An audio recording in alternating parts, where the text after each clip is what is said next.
मैं क्षमा चाहता हूँ कि मैं कुछ देर से आया। हमको परमिशन पहले लैंडिंग की नहीं मिली, फिर दी, फिर जगह बदल दी, तो काफ़ी तब्दीलियां हुई, मुझे आने में समय लगा, उसकी मैं क्षमा चाहता हूँ। लेकिन जैसा कि आप जानते हैं, आज पहले चरण का मतदान हो रहा है। और इससे पहले मैं और कुछ बोलूं, मैं सबसे पहले माननीय सुप्रीम कोर्ट का धन्यवाद करना चाहता हूं, क्योंकि सर्वोच्च न्यायालय के आदेश के बाद it is only because supreme court ruling कि आज इस सूबे में, इस जम्मू कश्मीर में चुनाव हो रहे हैं। अगर केंद्र सरकार पे छोड़ा जाता तो चुनाव कभी कराते ही नहीं, क्योंकि उनको बिना चुनाव कराए, बिना सरकार बनाए, डबल इंजन की सरकार मिली हुई थी और वो बाय प्रॉक्सी एक तरह से यहाँ पर काम कर रहे थे। लेकिन मैं शुक्रगुजार हूँ सुप्रीम कोर्ट का कि उन्होंने यहाँ पर 30 सितंबर से पहले पहले इलेक्शन कराने का डायरेक्टिव दिया सरकार को, और इसीलिए यहाँ पर चुनाव हो रहा है। लोकसभा के चुनाव जब देश में हुए तो खड़गे साहब, राहुल गांधी जी ने देश भर के जो विपक्ष के नेता थे, अलग अलग पार्टीज थी, उनके साथ एक गठबंधन बनाया और इंडिया अलायंस ने मिलकर चुनाव लड़ा, मुद्दों पर चुनाव लड़ा। और उसी का कारण है कि 4 जून 2024 को जब परिणाम आए तो जो लोग बात करते थे 300 पार, 400 पार, 500 पार की, उनको सच्चाई का सामना करना पड़ा और 240 सीट देकर एक खंडित जनादेश आया। किसी पार्टी को सरकार बनाने का मैंडेट नहीं मिला। दो दो बैसाखियों को लेकर केंद्र की सरकार का निर्माण हुआ दिल्ली में। और मैं समझता हूं इसी भावना को आगे लेते हुए हमारे नेतृत्व ने, राहुल जी ने, खड़गे जी ने, जम्मू कश्मीर में जब चुनाव हुए तो यहाँ पर हमारे, चाहे जम्मू हो, चाहे कश्मीर वैली हो, चाहे लद्दाख हो, हर जगह पार्टी के नेता कार्यकर्ता हैं। लेकिन सूबे में एक सफल और कामयाब सरकार बने और बीजेपी के जो मंसूबे हैं उनको नाकामयाब करने के लिए एक अलायंस हम लोगों ने बनाया, सीट शेयरिंग करी। और जैसा भरत भाई बोल रहे थे कि हम लोगों ने एजेंडा के आधार पर अपना चुनाव लड़ने की बात करी है। कांग्रेस पार्टी ने कुछ गारंटीज दी हैं, उसके बारे में आपको मैं बताऊंगा। लेकिन मैं ऐसा मानता हूं कि देश में आज जो माहौल बना है, भारतीय जनता पार्टी का जो नकाब था वो उतर गया है। अब 100 दिन बीजेपी की सरकार के पूरे हुए हैं। इन 100 दिनों में सरकार को इतनी बार अपना हाथ खींचना पड़ा, जो बिल वो पार्लियामेंट में लेकर आते हैं उनको वापस देना पड़ता है, क्योंकि ये लोकसभा जो है नई वाली, ये पुराने की तरह नहीं है। जम्मू कश्मीर के चुनाव हुए, इंडिया अलायंस ने बहुत अच्छा परफॉर्म किया और बाकी राज्यों के अंदर भी, मेरे खुद के राज्य के राजस्थान में हम लोग वहां 25 में से 11 सीट हम बीजेपी को हम लोगों ने हराई है। तो एक माहौल बदला है। चाहे वो लैटरल एंट्री का विधेयक हो, उसको बीजेपी को वापस देना पड़ा।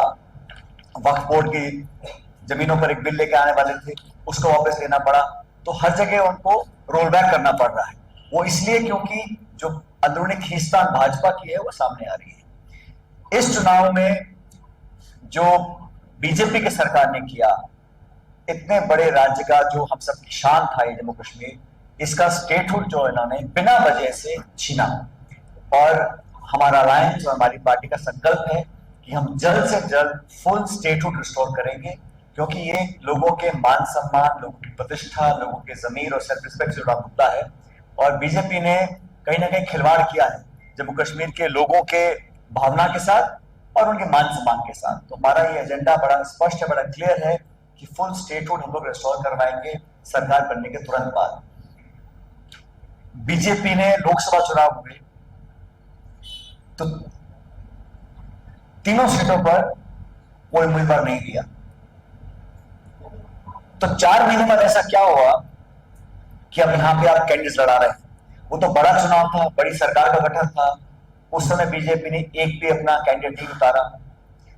आज वो कैंडिडेट उतार इसलिए रहे हैं क्योंकि वो वोट खराब करना चाहते हैं, वो वोटों में बिखराव करना चाहते हैं, चाहे अपने दल के टिकट पे या प्रॉक्सी के थ्रू। कहीं ना कहीं जो वोटर कंसोलिडेट होता है उसको रोकने के लिए वो चुनाव लड़ रहे हैं। आज मैं 2-3 मीटिंग कर आया हूं। भरत भाई यहाँ बहुत दिनों से मौजूद हैं, राहुल गांधी जी यहाँ मीटिंग्स कर गए, खड़गे साहब में मीटिंग्स कर गए। और मैं समझता हूं कि देश का मिजाज और मूड बदल गया है और ये यहां पर भी हमको देखने को मिलेगा।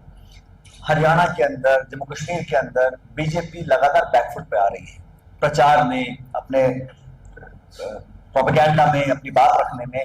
और बिकॉज राहुल गांधी जी नेता प्रतिपक्ष बनने के बाद देश के नैरेटिव को ड्राइव कर रहे हैं और भाजपा को जवाब देना पड़ रहा है।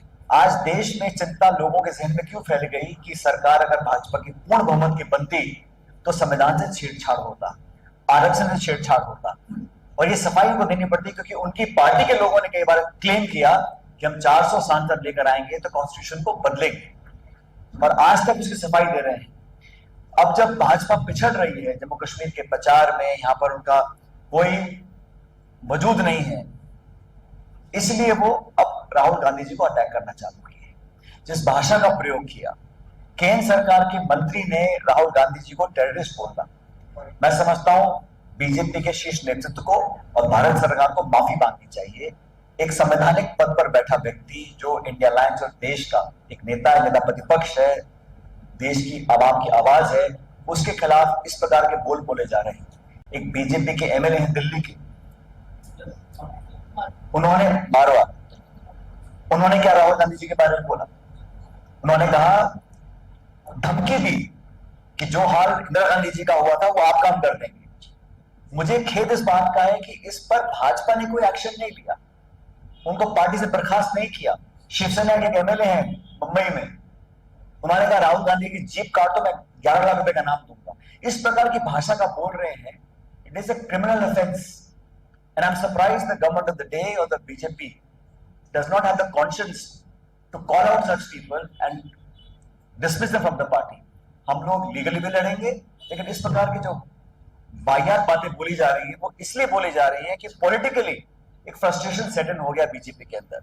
अब यहां पर उन्होंने पोलराइज करने की पूरी कोशिश की है जम्मू कश्मीर में, और लोगों को लालच देने के मकसद से या लुभाने के मकसद से लोगों का वर्गीकरण करना चाहते हैं।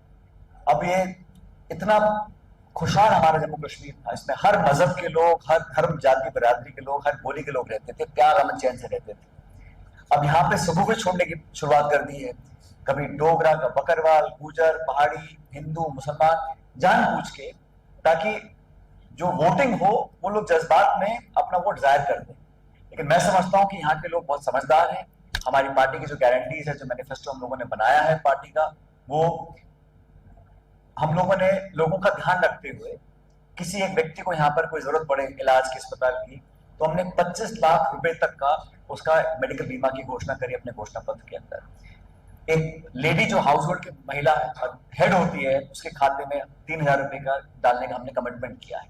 आर्थिक मदद, किसानों को मदद, रोजगार के लिए हम लाख नौकरी की हमने बात की है। और मेडिकल 10 साल से केंद्र की सरकार दिल्ली में है और 10 साल से चुनाव नहीं हुए। क्या भारतीय जनता पार्टी को अपने प्रशासन के थ्रू लोगों की मदद नहीं करनी चाहिए थी? क्या वो बीजेपी के नेता जो बोलते हैं कि